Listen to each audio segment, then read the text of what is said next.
I used to live in Houston, so You a Texan? used to be. I still always Texan. You're always a Texan. But see, I'm a Nashvilleian now, so we're. Uh-huh. Well, was it fun being a cowboy for a little while? Oh, yeah. Great fun. I've always been a fan of Westerns and, the movies, but also playing it when I was a kid and all that stuff. It's a great time in our history. It looks like it's a time that you would do a lot of itching. It just, it's like it's dirty, it's hot, it's their bugs. I mean, it's just like you want to itch some with the wool. I bet, yeah, I bet. You probably got used to it a little bit, I imagine.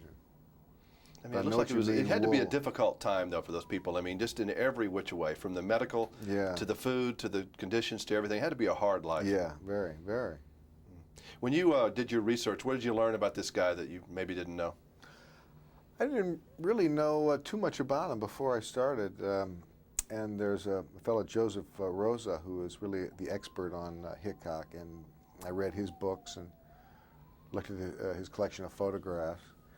And right from the beginning, I didn't know that Hickok fought for the Union Army, was in the Civil War, fought for the Union Army. His parents were abolitionists, and he and his father and his brother would take slaves that had escaped and take them to Canada and so forth. And that's probably where he developed a lot of his ethics and his morals, and then he became a lawman. And one of the most unique things about Hickok was that he would have all these exciting adventures in the Wild West, and then he would come back east and portray himself on stage. And that was really an unusual thing. Even in this day and age, you really don't get anything like that. Was he a good guy, you think? Nice guy? Was he yeah, nice guy, good guy, some guy we'd like to go out and have a drink with, or not really?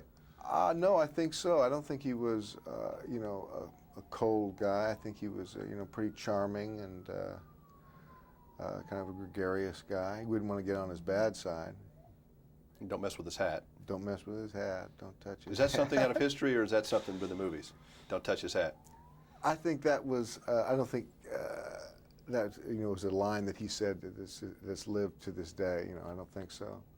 But it was an example of his what he believed in. But I think it was also, he said it with a little bit of humor, too. Mm-hmm.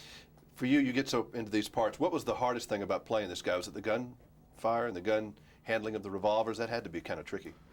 Yeah, in each movie, it's really the same assignment. You're trying to make this character as real as you possibly can. And with a historical guy like Wild Bill,